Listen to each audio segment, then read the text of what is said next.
Today we're doing a movie for Christmas on the channel called The Lego Movie, and many of you might be wondering why on earth you guys are viewing a child's movie. Well, you're about to find out, because actually there's a lot of very interesting things in the film. We wouldn't have done it otherwise, unless we decided to just completely nuke the channel. We wouldn't have done that. We actually watched this movie last night and went over it, and it's very Gnostic, as we will talk about today, and it's also a good kids movie. It's a lot of fun. I'm here with Johnny Midnight. Yeah, hello everybody. I'm Johnny Midnight, co-host of Esoteric Lectures, as always. And yes, the Lego Movie is probably, if you watch it and follow it and you have the ears to hear and the eyes to see, one of the most Gnostic movies churned out of a major Hollywood studio ever.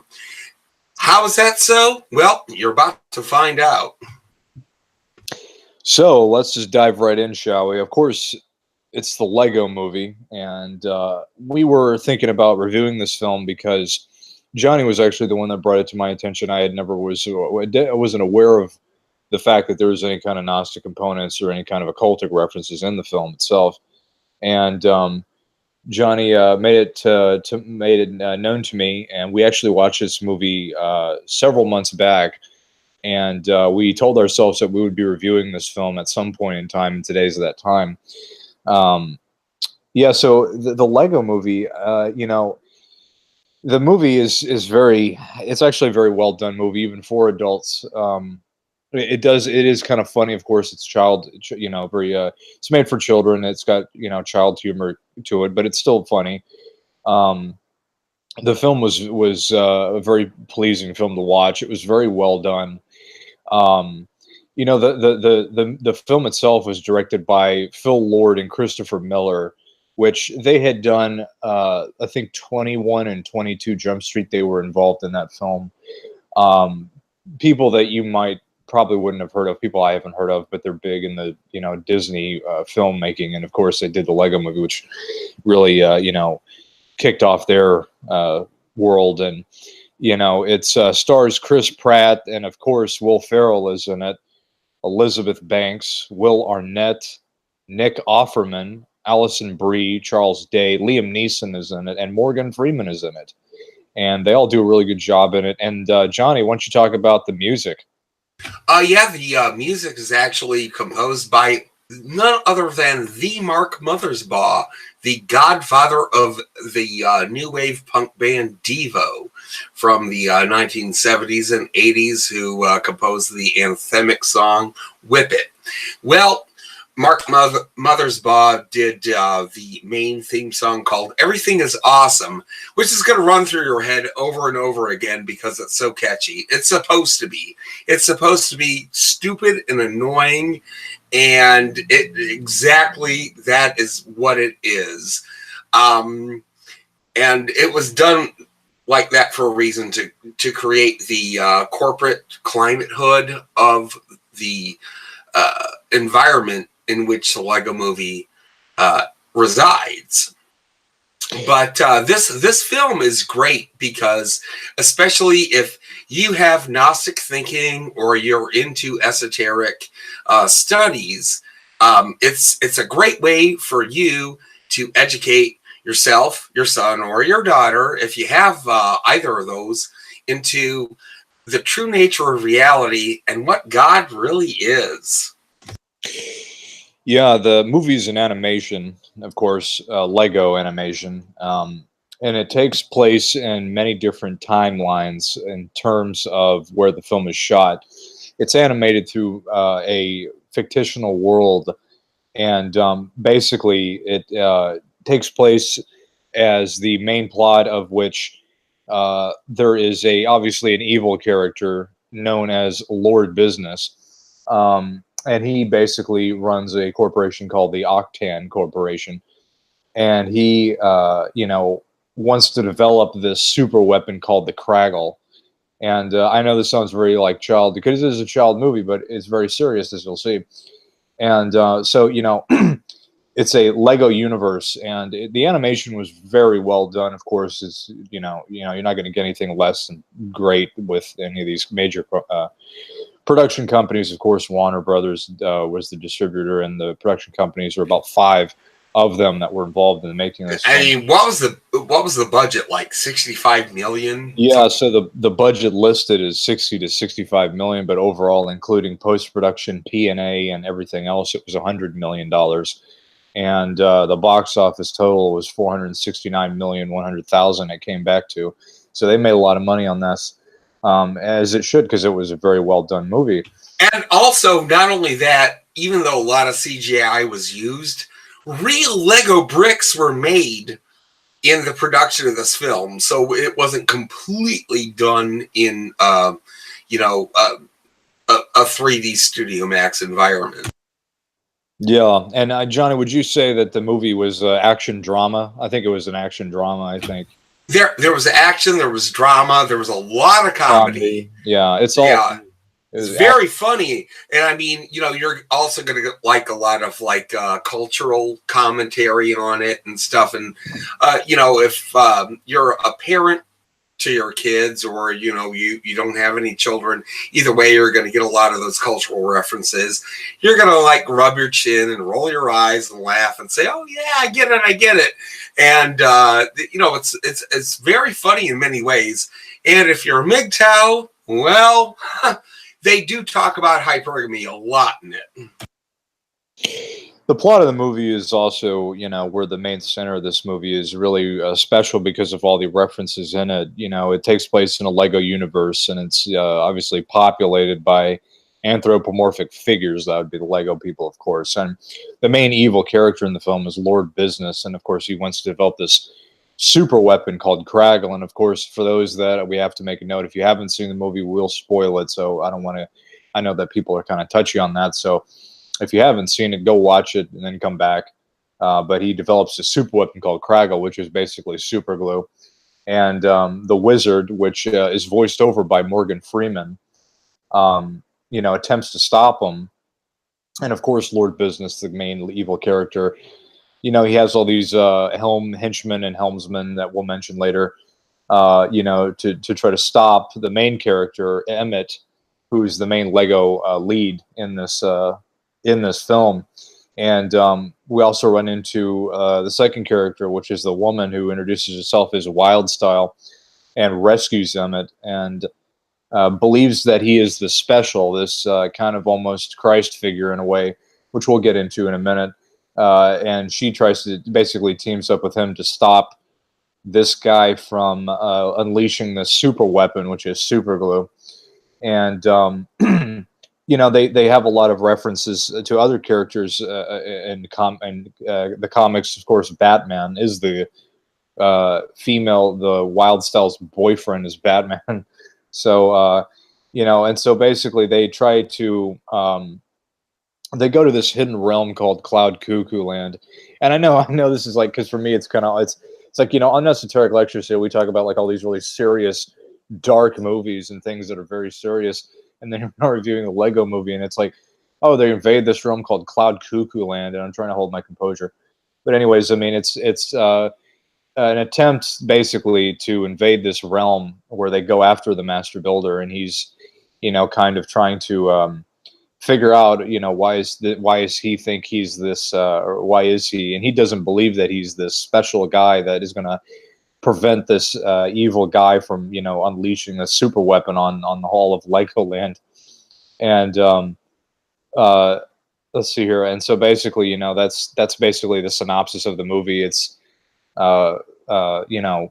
very based in the hero's journey in a lot of respects, and you have a very good storyline with how they show in the Gnostic and esoteric sense how Emmett is reviewed what we believe to be this almost like Christ figure, trying to figure out his way through his new title. Well, which is kind of weird too, because when you take a look at the word Lego, which is let godt in Danish, which is the origin of Lego, and that means play well. And Lego is so close to the word logos, which is the word of God made flesh. And it centers around the main character of Emmett, who is supposedly a logos, but not just a logos, but the king of the logos, the Soter. And the Soter is the one who's about to bring the prophecy, which is kind of weird too, because he does play the Christ-like archetype in this film, and it's even mimicked in his presentation to the court of Cloud Cuckoo Land, as Christ was at the age of 12 in the temple. And the thing is that what happens with Cloud Cuckoo Land? Is it a true paradise? Is it a true heaven? Or is it, just a complete fabrication? Well, the Lego movie does try to demystify that. Yeah, I think also, and a few other things before we dive right into what's the occultic meaning behind this film. I think, Johnny, what would you say would be one of the most, what would you say in terms of the film overall, what do you think was best, made from this film? Like, what is one of the best aspects of how this movie was made? What do you think is a really good thing? I think one of the things was in the film, the way that they, and I guess it is the only way to describe it, is that I think obviously it's the message that's inside of it. I mean, aside from how well the movie was, made, I mean, the aspect of how the story was talked about. I mean, these people know what they're talking about. I mean, because you'll see when we go into this, they've mentioned some really serious stuff. I mean, it's a kids movie that they're putting some really hardcore occult information. Without a doubt. This movie is as deep. I'm not kidding you guys listening to this. This movie is just as freaking deep as The Matrix. I'm not going to back down on that one. It's about as up there with They Live and The Matrix. You could make memes out of this film. Anybody who's in the red pill community, it doesn't matter if you're an MRA alt-right, if you're a MGTOW, a TFL, whatever have you, you could watch this movie and you would constantly be nodding your head like, yep, that's right. Yep, that's true. Yes, I totally agree with it. And it's made in such an easy and digestible way for people to understand. And I don't know why it has been so underrated in that venue. I mean, Alex Jones should have been talking about this film for years. And, he's really no longer with us. So, oh well, but we're going to talk about it. So yeah, so let's get into the characters. So obviously there's a lot of characters in the film, but let me see, there's basically you have Emmett, who's the Christ. Basically, we believe he's the Christ figure. He's a character that's depicted as being this, because you have to understand the Lego. So let's get right into it then. The Lego world Emmett is a builder, and Christ was a carpenter. Carpenter. We were thinking, okay, well, there's the possible thing going there. And in this Lego world, because he's a builder and he's with all these other builders, he blends in. He's unremarkable. It's like this Lego world. Everyone follows a certain script. Everyone is doing the same thing. It's like almost a dystopia in a lot of respects. It depicts everyone getting up and doing the same thing at the same time. It's like a hive system. It's a dystopian hive world almost. And people are unremarkable, and everyone sings this song called Everything is Awesome. And it's almost a precursor or some kind of message being shown of some kind of subliminal, complete unknowledgeable, or death of the spiritual sense of people understanding anything besides their little world. Right, like the individual is just as squashed under this corporatism as it is communism. So the thing is that if you are like super left wing watching this show and you're even an SJW and like, yeah, smash the system, fuck the man, this movie is actually very empowering for you. It's very, you know, a great message for you. But also if you are somebody that is, you know, in truth of liberty and freedom, well, you're also going to be able to understand that too, because you don't want to live your life by a script. And Emmett and all of his fellow builders, or most of them, are living but by a set of instructions. You know, I'm very happy because I'm following these instructions, and I don't know anything else if I leave that rubric of instructions.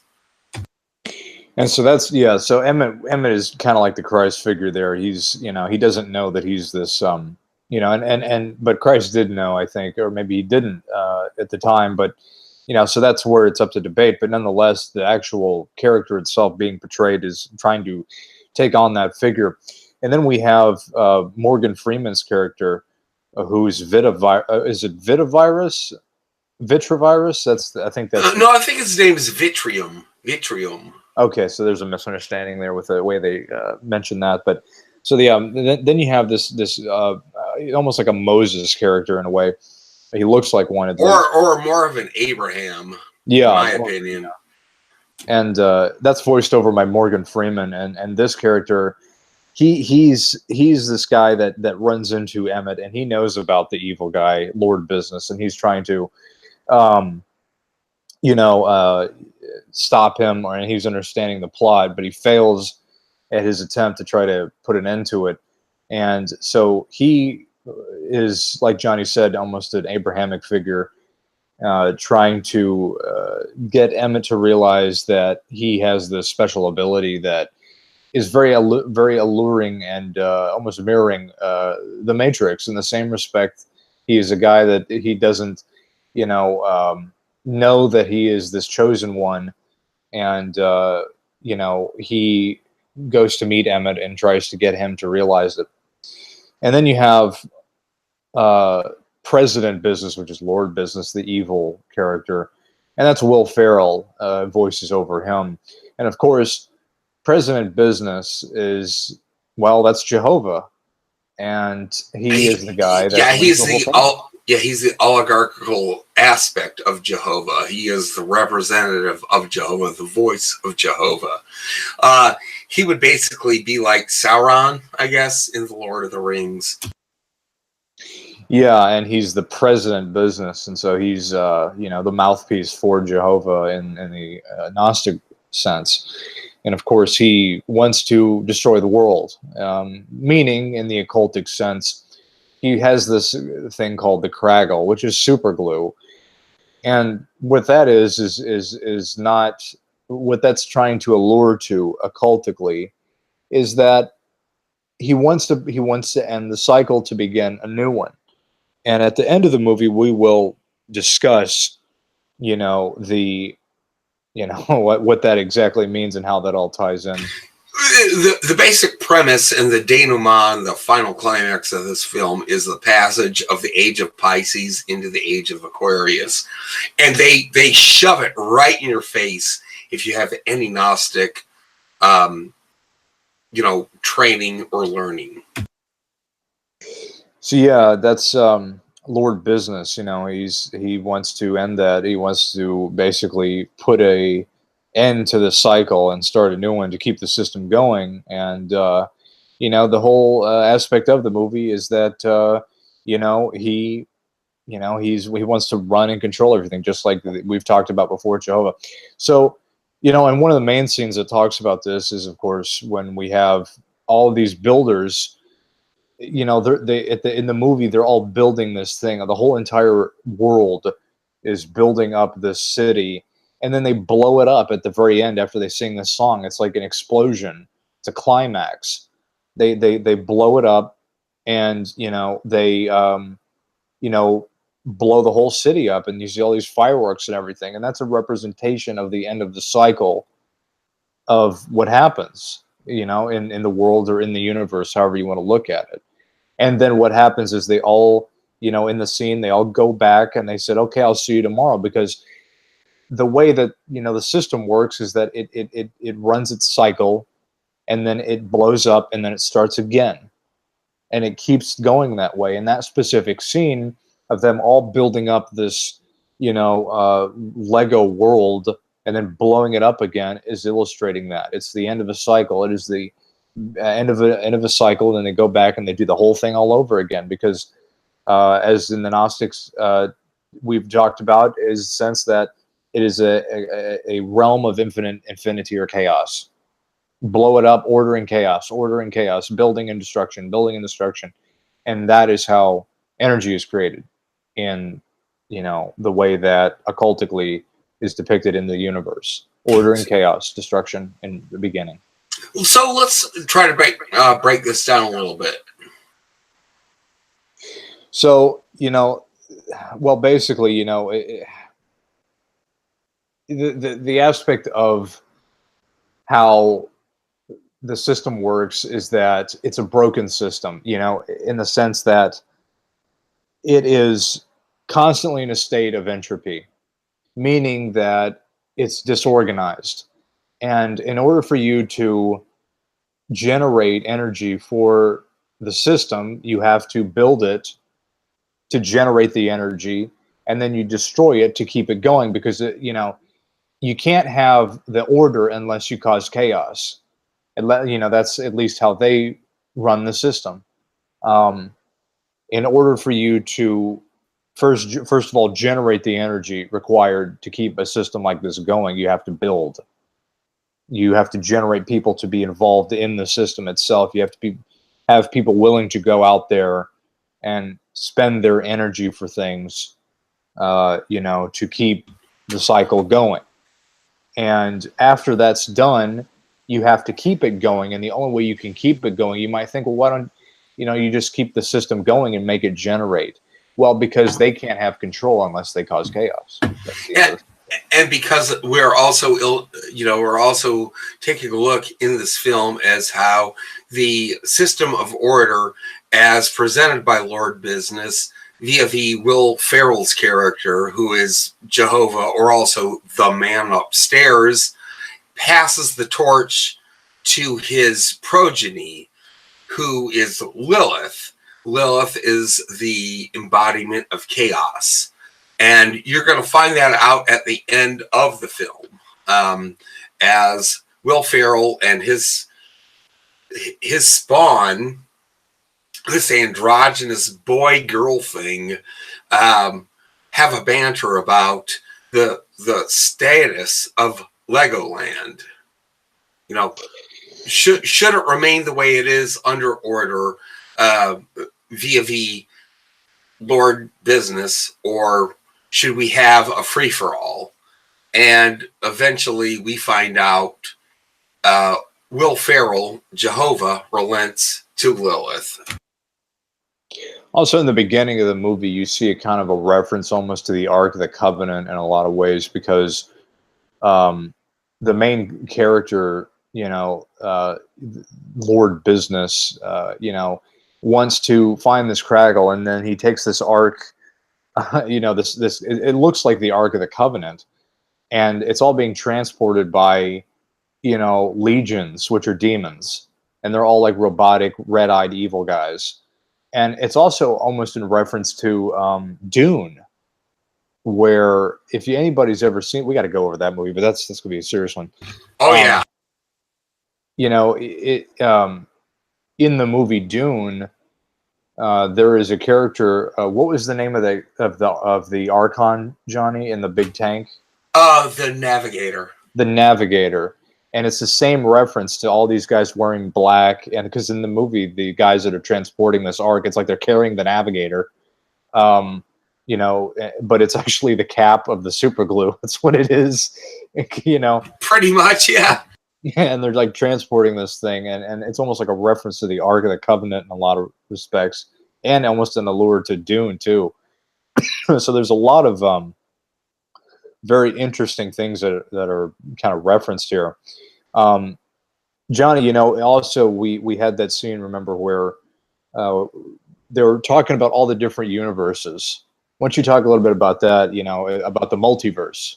Okay, what's happening is that the structure of this universe that you think is the one and only universe that our creator has made for us is only one of many thousands of multiverses. Okay, and the character of Wildstyle tries to educate the character of Emmett and give him a red pill, much like Morpheus did in the Matrix, as to the structure of this multiverse. You have Cowboy World and Pirate World, and you also have, Dungeons and Dragons World, and you have Egypt World. And they all coexist in the same corposic reality as Legoland does. And she goes and tries to educate him very succinctly about the nature of this reality when they leave Legoland during a harrowing escape through a hole in a portal. And through that portal, they go into Cowboy World. And, from there on, she tries to, elucidate and illuminate his mind as to what the whole structure is. And the funny thing is, here we find out what Wildstyle's real name is. Well, what is it, Element? Tell you the truth, I forgot. It's Lucy. It's Lucy, that's right. And Lucy is basically Lucifer. Lucifer is the illuminator, the one that does bring knowledge where ignorance is manifest. That's right. And so what's interesting about the, what they talk about with the multiverse, and they show all these different worlds, but what's more important about it is that they show different timelines in history. So they show like a medieval times world, then they show like the Wild West, and then they show fictional worlds, these are all, and then they show an Egyptian point in time in Egypt back in when the pharaohs were, running the show. Those are all different cycles. Those are all different ages. Okay, so each of those is a different. That's right, right. They were parts of a different age, parts of a different cycle that have since passed, but still coexist with the current manifestation of Legoland. So, the drum has been banged long ago, but its resonance still resounds. It still exists. It's still real as the current timeline of Legoland. And this Lord Business guy, he's got like, this room where he has all these different artifacts that are like a golf ball and like a Band-Aid and like a battery. He also shows something that Johnny mentioned that it was very interesting. It was a great catch, great observation. Johnny, why don't you tell people about the Band-Aid and what you think that's Oh, yeah. On a pedestal in his artifact room is a Band-Aid that's rolled up, across the pedestal like a holy book. Well, that Band-Aid is in the shape of the Torah. It's exactly in the shape of the Torah.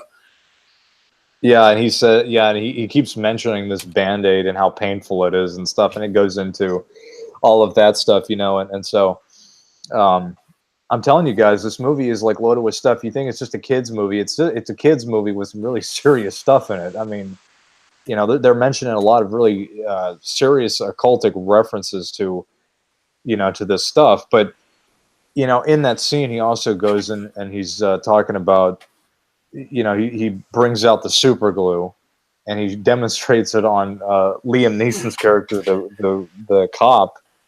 And that's a very serious scene because he takes his like Lego parents and he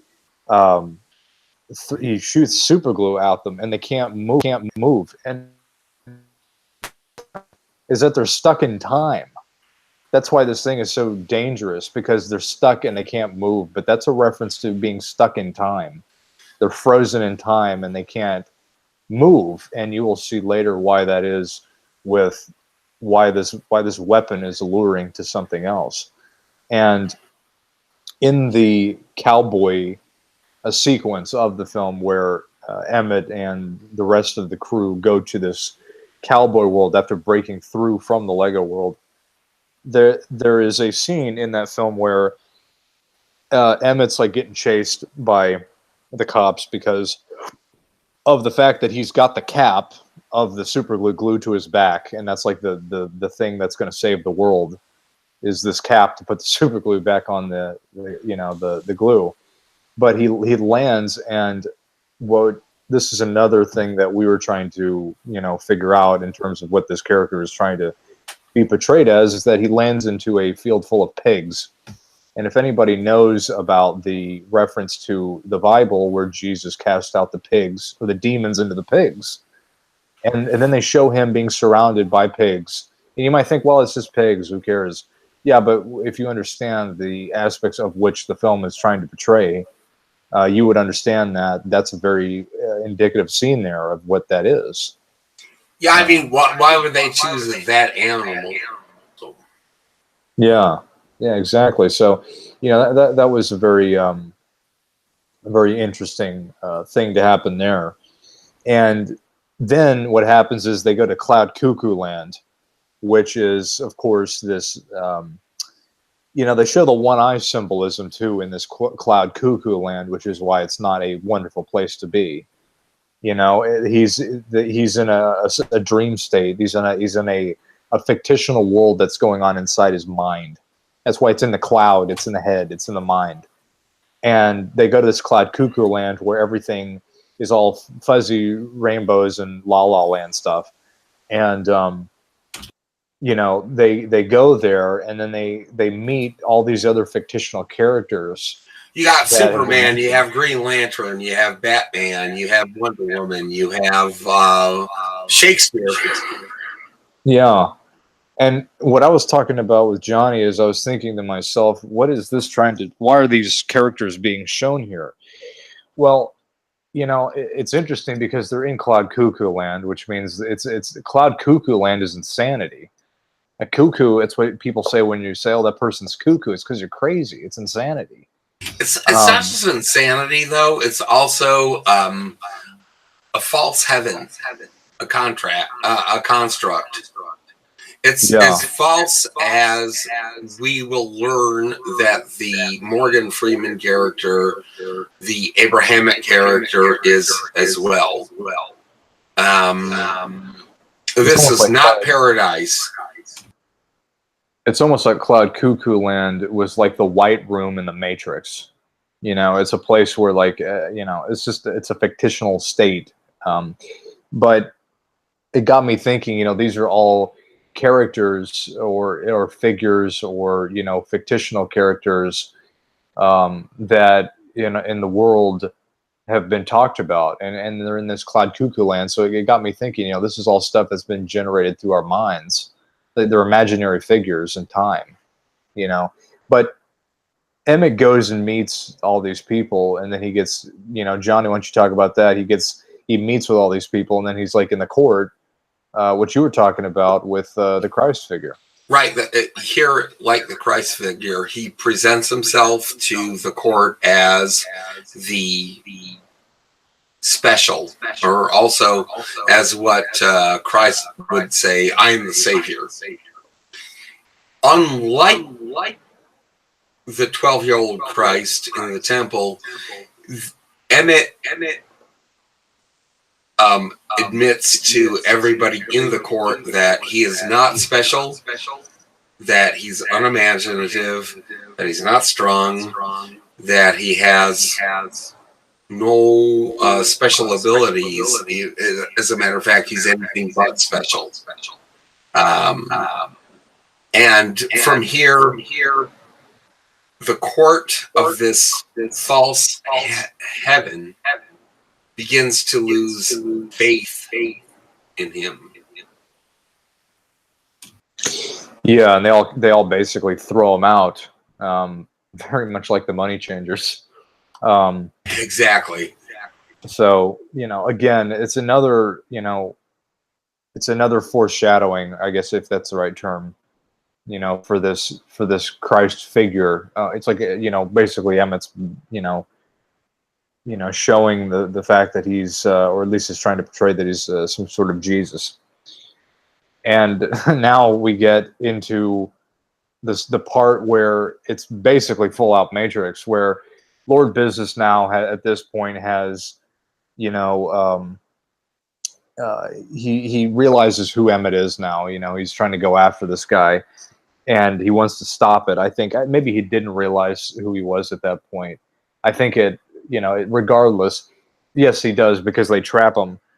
So he catches all of the characters, and he puts them in his like giant tower, and surprisingly enough, they're all little pods just like the Matrix, and they all get stuck inside their pod, and it looks exactly like the Matrix.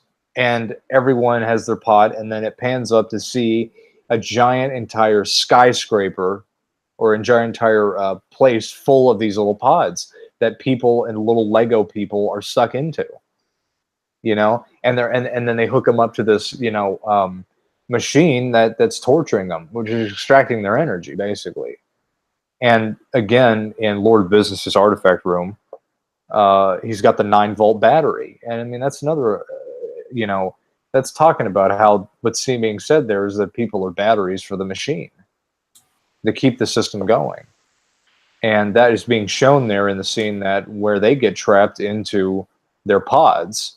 And, that's straight out of the Matrix, man. I mean, there's a lot of just out of the Matrix, and also like how human pneuma are enslaved within the Baphomet computer up in the Heil.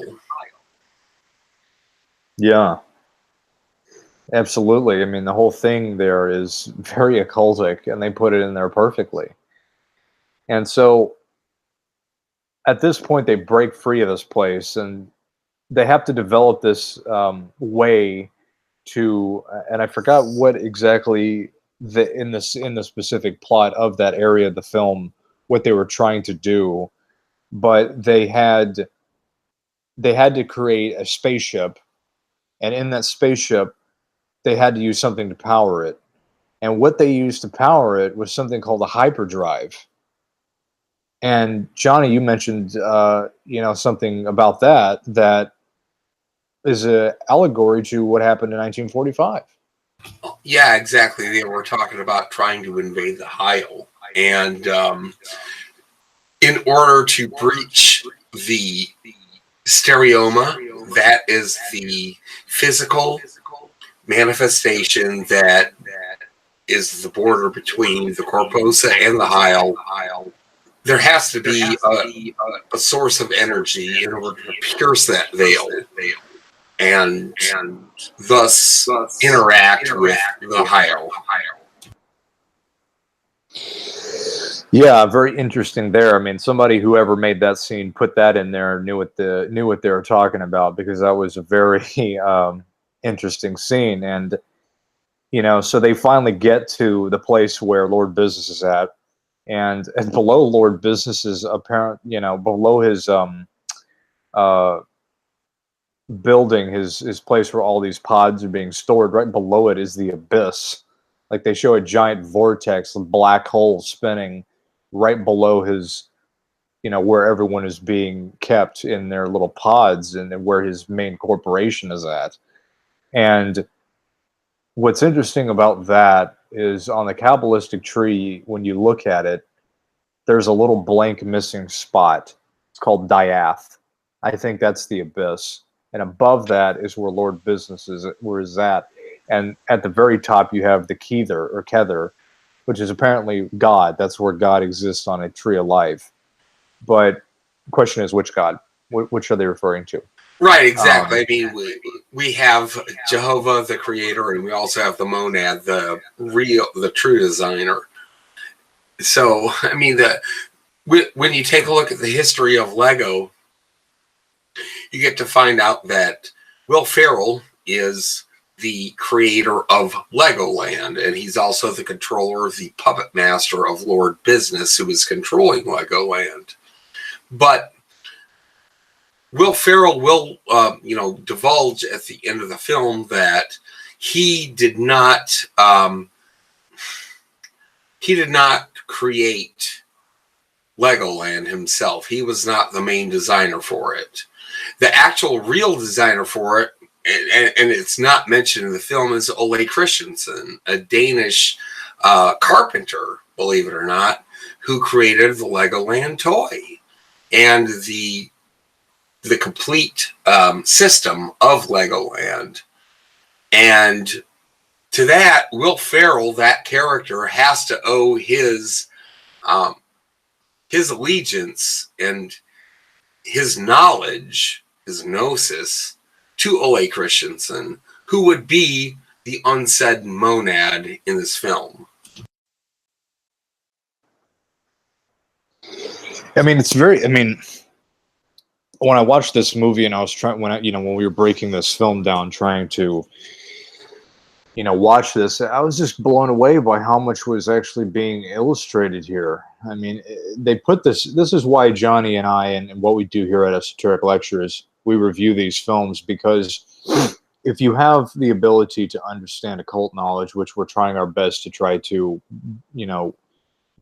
disseminate to anyone that wants to hear it, they put the messages about what's going on in the movies all the time.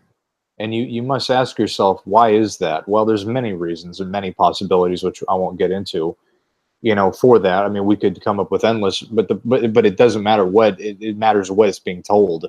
The fact that they're sharing this stuff is good enough for me, because they're telling you what's going on if you have the ability to see what's going on. Every one of these movies that are coming out now all have occultic meanings in them. They're all deciphering and all disseminating information about, what's going on in the world, in the universe, and on a much higher level, what's going on in the spiritual realm, if you want to call it that. So that's why, it's important that you watch movies. Movies are not just, for those that are in the know, are not just a they're not a diversion. They're not just a form of mindless entertainment. They are actually trying to communicate what is happening right now and what is about to come, and also what has happened before. Yeah, and so it's very important, and this is why we do these things, because we find so much information that keeps confirming the things that we've researched and talked about. It's over and over and over again, and as we'll see now, specifically with what happens at this particular point in time in the movie, is Emmett has a battery strapped to his back now, because it's being that's representing that he is the human battery, and he's being farmed for his energy. That's what keeps the system going, is the soul or the human. And so he's got a battery strapped to his back. I mean, that's talking about the fact that he's a battery. He's a battery for the machine. And right before he jumps out, he jumps out of this complex right below the abyss, and you have a direct reference where he jumps into the portal in 2001: Space Odyssey. They actually make the Stargate out of Legos. It is so cool. Yeah, I mean, it's directly out of 2001: Space Odyssey. It's crazy, and you see, I mean, the whole thing is exactly like 2001, where what was the name of the guy, Johnny, that goes through what was the name of the character that goes through the portal? David Bowman. Yeah, Dave. Yeah, that's what it was. It looks exactly like that. I mean, I'm not even kidding. It's exactly like that. Which that's the movie we'll have to go into. That's a deep one. That's going to take like 2 episodes. I mean, good Lord, man. But anyway, so he jumps into the portal, and then this is where a huge twist in the movie occurs. It's a big time plot twister. which puts the icing on the cake for everything we've talked about in the Gnostic sense and in every other way, every other research that we've done personally. It sums the whole thing up in the scene now, where so basically Emmett goes into the freaking portal of the wormhole or whatever, the black hole. He basically travels through Diath up to Keither to see God now. That's what's happening in this scene. And where does he wind up? Where does he wind up, Element? He winds up in the real world, okay, in real life. So it's almost breaking a fourth wall at this point, in a way. So he travels through and lands in in real life. He lands in the basement of where a kid is playing with the whole Lego world. Like it's a real kid, a human kid playing with the Legos, and he's orchestrating the whole thing. And this is not just a regular Lego set. We are talking about like huge, play sets that are one after the other that are taking over like a 1 acre warehouse basement of a mansion full of Lego sets. But the main one is in the middle, and that's Legoland right now, which is the domain of Lord Business. And this child is this curly-headed, I don't really know. He's not a boy, he's not a girl, he's just very... He looks like an androgynous figure. Like very androgynous. He could pass as both if he really wanted to. He looks more like a boy, but it's enough to where the lines could be blurred. His name is probably Paige.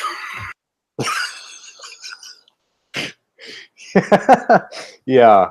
And so, so that's what happens. He goes through the freaking wormhole, ends up in this basement of this guy. And then lo and behold, the kid's playing with the little Lego toys in this giant multiverse of this Lego land, orchestrating the whole thing.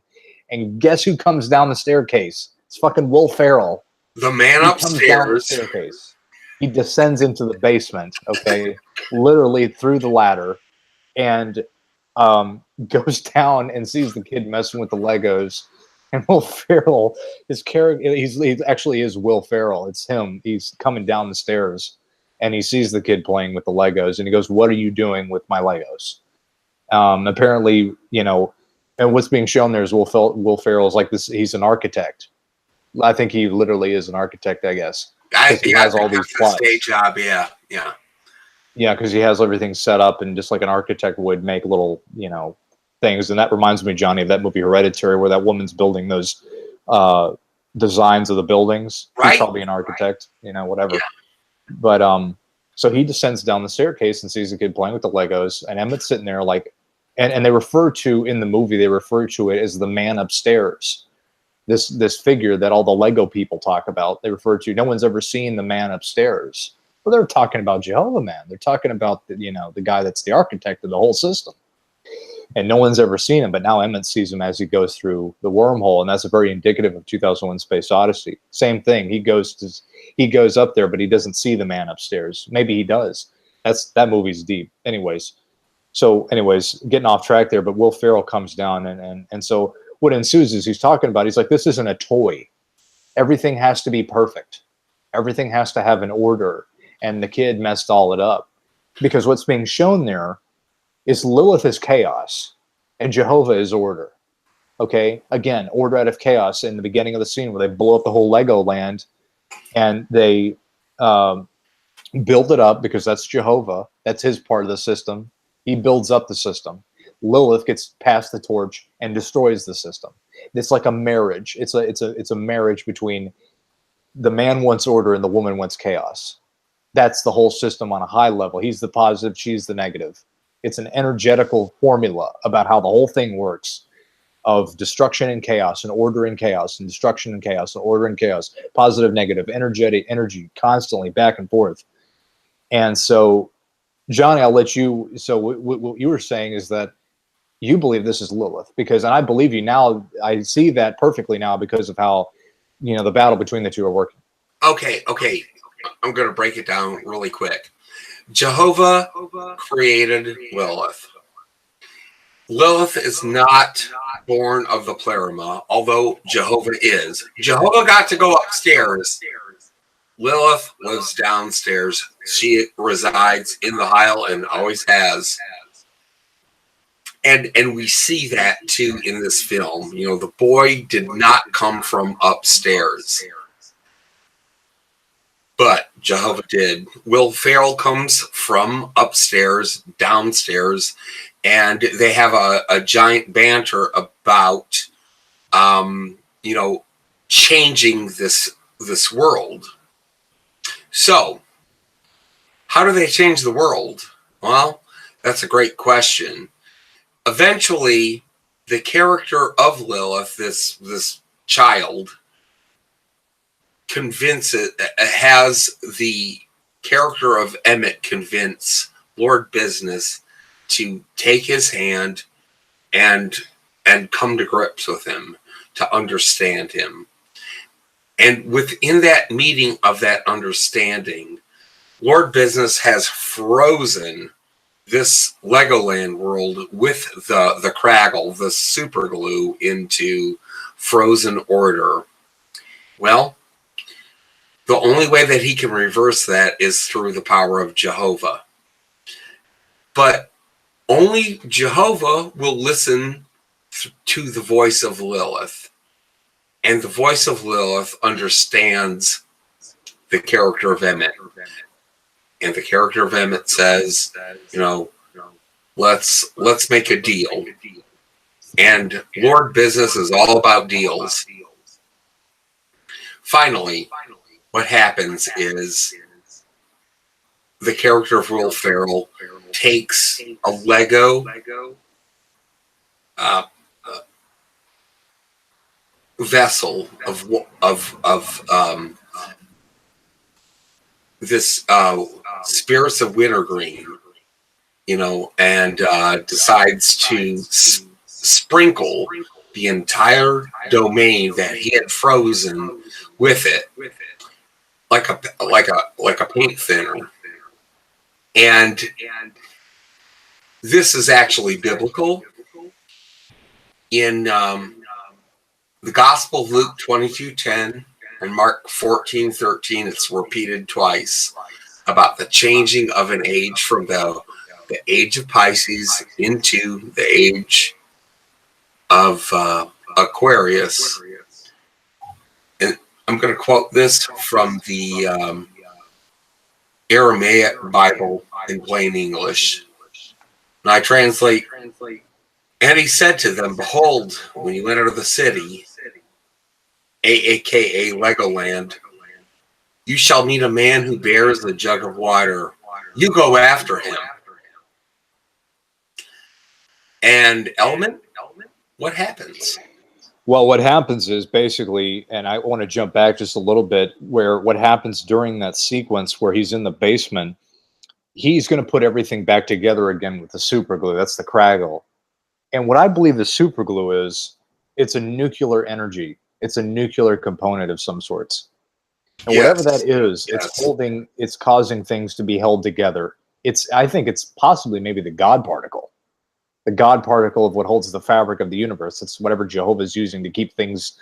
And see, that's exactly what it is. It's the glue that holds everything together. That's like the God particle, and he's using it. And so after the kid messes up with the whole Lego set, right? That's the battle between God, Lilith, order, and chaos. He's going to say, you know what? Everything's going to be cemented. So he starts super gluing everything down in its place. He's rebuilding everything again. He's putting order back into the chaos again. So now the system, the cycle is now gone on to him. But there's a twist, because what happens is Jehovah realizes that he said, you know what? You know, he starts talking with the kid and he goes, you know what? I can kind of see what you're doing here. It's kind of cool. And he starts to realize that, you know, maybe it's more fun that we let things be a little chaotic. And so then what happens is, Emmett's character goes back through the wormhole, and he ends up back in Legoland, and they stop the Craggle from being cemented, and then they show Jehovah and blah, blah, blah. But then, as Johnny said, how do you know when the next age will come? Well, behold the man bearing the water pitcher. And sure enough, the Lord Business's character in Legoland at the end of the movie is holding a giant freaking water pitcher, pouring it all over their Legoland. I mean, so my mind was completely blown when I saw that part. This is the third time I've seen this movie, and I finally just captured that imagery, and I thought to myself, wow, they just brought the Bible right into the film. Jeez. I mean, come on. I mean, that's just like, mind blown. I mean, literally, it's just a guy, the Lord Business. He's the one that's pouring the water. He's the water bearer, and you also have to understand. Yeah, exactly. He's got a fucking pitcher of water being poured all over everything. Element, you're right. You're right, though. I mean, it's not going to be somebody from the underclass or somebody who's a Cinderella story or somebody that is going to climb up from the muck and save everybody and change the world. No, it's going to be an oligarch. Somebody who is that much in power that they can go and make that kind of dynamic happen.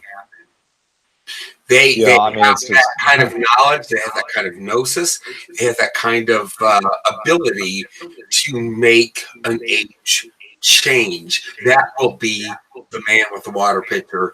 And you will follow him. And what happens next? Well,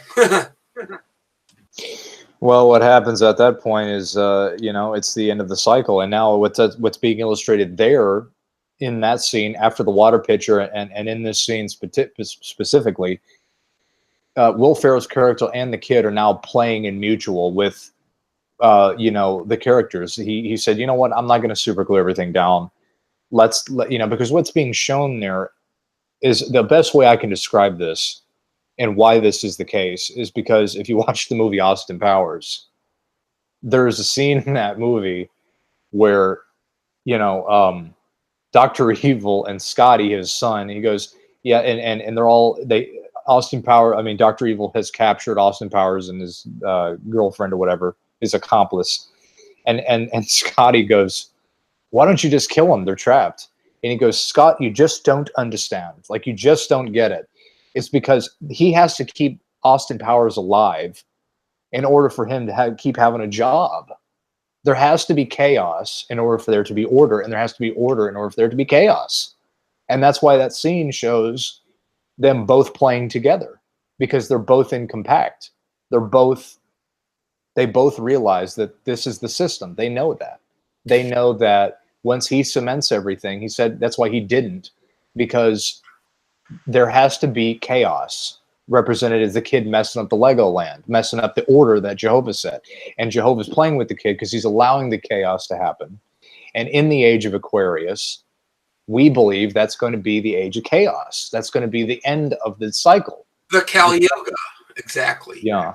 If you're Hindu, where we are going to see that age for a while, and then eventually, Jehovah's going to buckle down and say, yeah, I want order again. When the new age begins after that, which is after Aquarius, I think is Sagittarius. But I mean, when we take a look at the role of Emmett,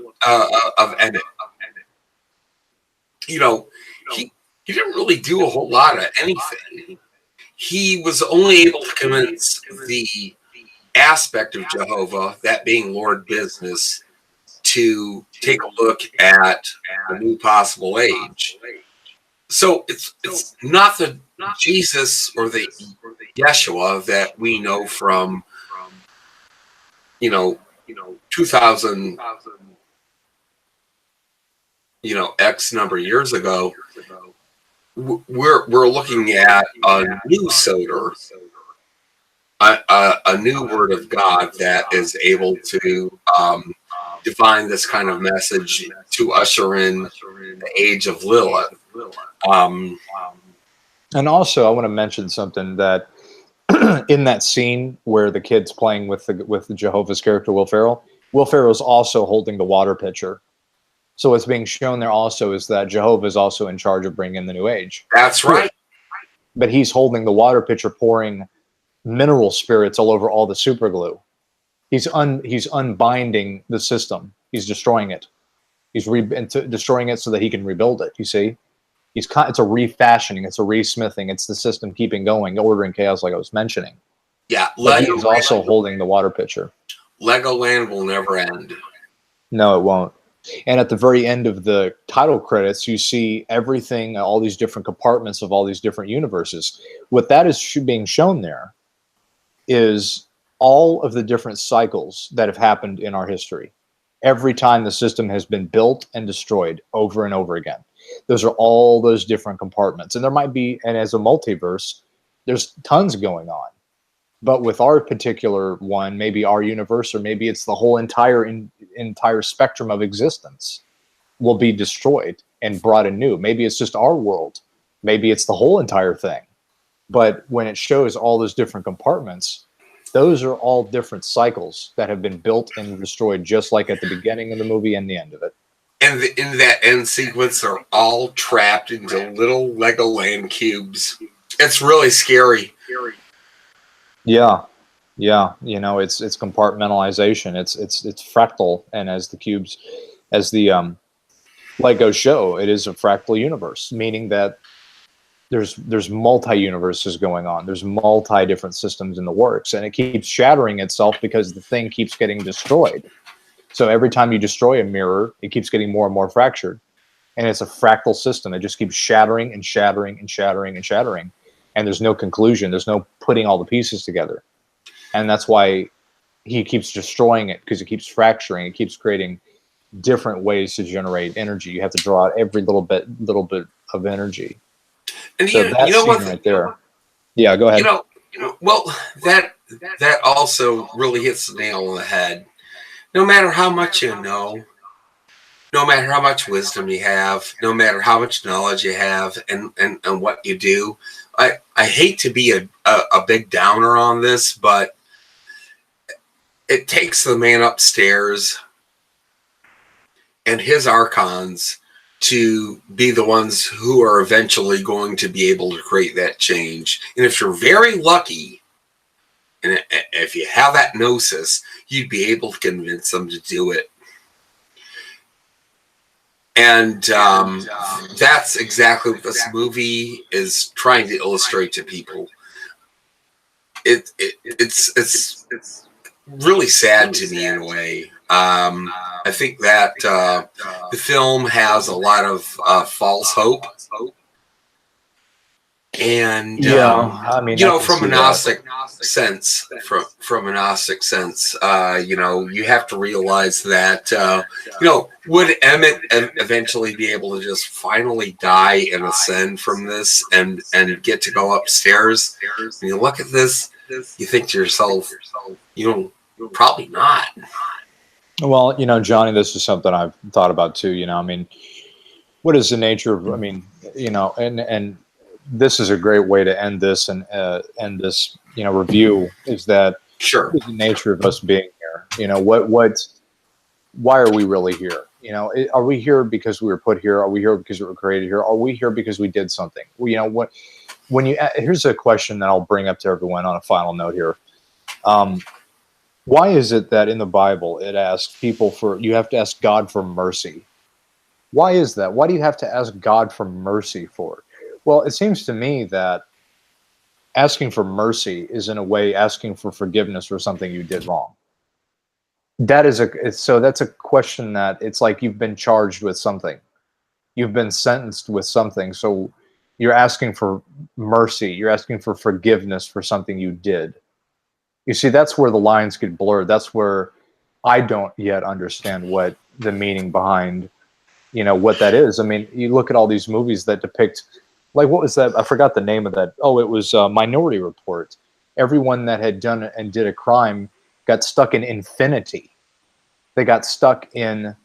They were doing time. They were right. They were actually experiencing their own rest myth in that.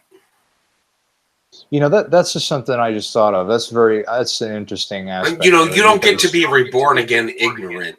these people were being born again and again and again, and they were able to remember each and every iteration in which they were inhabiting.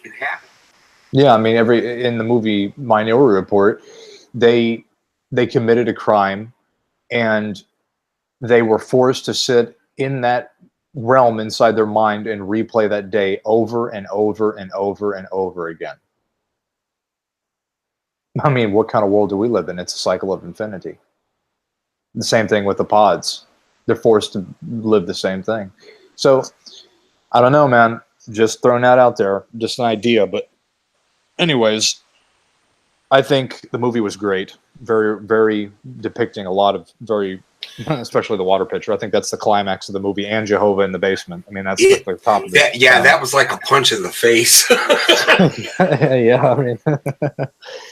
And yeah, so I'd say on a final note there, to sum up the review, I think the main 2 points of this movie that really throw it down are when, of course, you see Will Ferrell. I mean, that's like, and then he pours, and then the water pitcher. I mean, that tops the whole thing off right there. So again, you might think it's a kid's movie, but as we talked about today, nah, it's pretty serious. Yeah, but if you want it to be a kid's film, hey, it's pretty good on that level too. But yeah, tell the kids about all the evil stuff that we told you here today. You can let them just enjoy the movie for being a movie, But anyways, Johnny, I think that's about it for today. Is there anything else you want to mention, man? Well, you know what? I want you to have a good midnight and have a Merry Christmas, whatever that means. Yeah, I want to have a good Christmas and enjoy it, and try not to kill your family. And we will see you again for the next one. And everybody have a good Christmas, have a good one, and we'll see you soon. Bye-bye.